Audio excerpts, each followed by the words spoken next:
जरा सोचिए, 35 साल का एक आदमी सुबह 9 बजे से लेकर शाम 6 बजे तक नौकरी करता है, लेकिन उसके मन में हर महीने के अंत में एक ही सवाल आता है, पैसा कहाँ गया?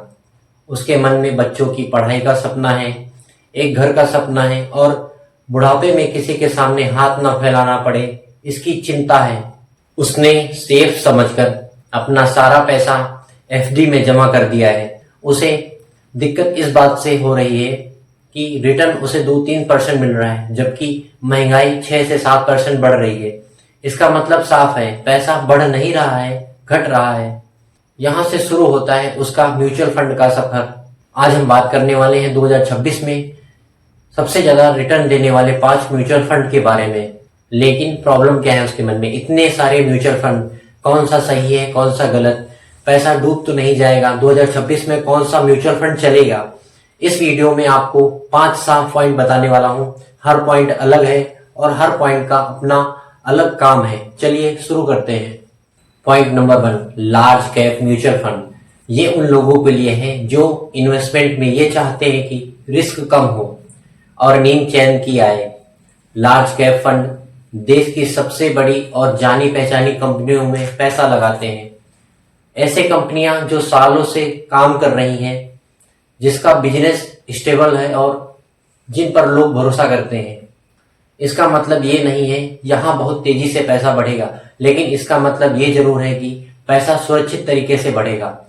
आइए जानते हैं 2026 में ये फंड क्यों जरूरी है। क्योंकि जब मार्केट ऊपर नीचे होती है, लार्ज कैप फंड ज्यादा नहीं घबराते। ये आपके पूरे पोर्टफोलियो को संभाल कर रखते हैं। सीधी भाषा में समझाएं तो लार्ज कैप फंड आपके इन्वेस्टमेंट की नींव है। नींव मजबूत होगी तो ऊपर बनाया गया सब कुछ ज्यादा समय तक टिका रहेगा। अब चलते हैं पॉइंट नंबर 2 पर, flexi cap mutual fund. Flexi cap का सीधा मतलब होता है जहां मौका दिखे वहां पैसा लगे। इस तरह के फंड में कोई एक सीमा नहीं होती। ये सिर्फ बड़ी कंपनियों तक सीमित नहीं रहते, बल्कि जरूरत के हिसाब से लार्ज, मिड या स्मॉल कैप में किसी में भी निवेश कर सकते हैं। मार्केट बदलती है, इकोनॉमी का मूड बदलता है, कभी कभी एक सेक्टर चलता है तो कभी दूसरा। फ्लेक्सी कैप फंड इन बदलाव को देखकर खुद डिसाइड करता है कि पैसा कहाँ ज्यादा बेहतर तरीके से काम करेगा। 2026 में ये फंड क्यों खास है? क्योंकि आने वाले समय में technology, green energy, manufacturing, digital India जैसे सेक्टर तेजी से बदल सकते हैं। फ्लेक्सी कैप फंड इन बदलावों के साथ खुद को एडजस्ट करता है। सीधी भाषा में कहें तो फ्लेक्सी कैप उन लोगों के लिए है जो चाहते हैं कि उनका इन्वेस्टमेंट समय के साथ स्मार्ट बने, ना कि जिद्दी। अब आते हैं पॉइंट नंबर 3 पर, mid cap mutual fund. Mid cap वो कंपनी होती है जो छोटी नहीं रही, लेकिन अभी बहुत बड़ी भी नहीं बनी है। ये वो स्टेज है जहां कंपनी तेजी से आगे बढ़ने की कोशिश में होती है। नई मार्केट, नया बिजनेस और ज्यादा ग्रोथ, इसलिए यहाँ रिस्क थोड़ा ज्यादा होता है, लेकिन इसी के साथ ग्रोथ का भी चांस ज्यादा होता है। 2026 से 2030 के बीच इंडिया की इकोनॉमी बढ़ने की उम्मीद है। इंफ्रास्ट्रक्चर, मैन्युफैक्चरिंग, सब जगह एक्सपेंशन हो सकता है। मिड कैप कंपनियां इसी ग्रोथ का सबसे ज्यादा फायदा उठा सकती हैं। सीधी भाषा में बात समझिए, मिड कैप फंड उन लोगों के लिए है जो शॉर्ट टर्म की हलचल से नहीं डरते और लंबे समय तक इन्वेस्टेड रह सकते हैं। थोड़ा धैर्य और थोड़ा भरोसा, मिड कैप में यही सबसे बड़ा हथियार है। अब ध्यान से सुनिए point number 4, small cap mutual fund. Small cap वे कंपनियां होती हैं जो अभी बहुत छोटी होती हैं, उनका बिजनेस बढ़ रहा होता है लेकिन अभी पूरी तरह से स्टेबल नहीं होता है। इसी वजह से स्मॉल कैप आपको जल्दी पैसा बनने का सपना दिखाता है, बहुत तेज प्रॉफिट तो कभी अचानक गिरावट। यहाँ सबसे बड़ी गलती होती है जल्दबाजी।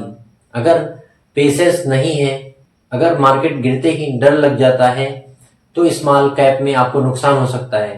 2026 में स्मॉल कैप का सही तरीका, स्मॉल कैप में वही पैसा लगाएं जो आपको तुरंत नहीं चाहिए और जिसे आप लंबे समय तक शांत मन से छोड़ सकते हैं। सीधी भाषा में कहें तो स्मॉल कैप गलत नहीं है, गलत है बिना समझे और बिना समय दिए निवेश करना। याद रखिए, स्मॉल कैप सिर्फ धैर्य वालों का खेल है। और अब आखिरी point number 5, index mutual fund. Index mutual fund में कोई हीरो फंड मैनेजर नहीं होता है, कोई चालाकी या ज्यादा एक्सपेरिमेंट नहीं। ये फंड सीधे मार्केट को फॉलो करता है। मार्केट जितना ऊपर जाएगा ये उतना ही ऊपर जाएगा, मार्केट गिरेगा तो ये भी गिरेगा। लेकिन फर्क यहाँ है, ये बिना घबराए लंबे समय तक मार्केट के साथ चलता है। 2026 में इंडेक्स फंड क्यों पसंद किया जा रहा है लोगों के द्वारा? क्योंकि ज्यादातर लोग मार्केट को टाइम नहीं दे पाते हैं और बहुत सारे एक्टिव फंड भी लंबे समय में मार्केट को पीछे नहीं छोड़ पाते। इंडेक्स फंड उन लोगों के लिए है जो शोर नहीं चाहते, जो रोज रोज चेंज नहीं करना चाहते और धीरे धीरे लेकिन भरोसेमंद तरीके से पैसा बढ़ाना चाहते हैं। सीधी भाषा में कहें तो इंडेक्स फंड शांत दिमाग वालों का पसंदीदा फंड होता है। अब सबसे जरूरी बात सुनिए, सबसे अच्छा म्यूचुअल फंड वो नहीं होता जो कागज पर सबसे ज्यादा रिटर्न दिखाए। सबसे अच्छा म्यूचुअल फंड वो होता है जिसमें आप डर कर बीच में पैसा ना निकाल लें। मार्केट ऊपर जाता है तो सब खुश होते हैं, मार्केट नीचे आता है तो वही आपकी असली परीक्षा होती है। अगर आप घबराकर इन्वेस्टमेंट रोक देते हैं या पैसा निकाल लेते हैं तो अच्छा फंड भी आपके लिए काम नहीं करेगा। इसलिए आपकी असली ताकत हर महीने एसआईपी करना है, लंबे समय तक समय देना और मुश्किल समय में भी डिसिप्लिन बनाए रखना। एसआईपी करें, उसे टाइम दें और डिसिप्लिन फॉलो करें। इसमें कोई मैजिक नहीं है, लेकिन यही परीक्षा है जिसे आम आदमी धीरे धीरे मजबूत बनता है। याद रखिए, पैसा मार्केट में नहीं आपके धैर्य में बढ़ता है। अगर आपको यह वीडियो पसंद आया हो तो हमें लाइक और फॉलो और सब्सक्राइब जरूर करें। Thank you.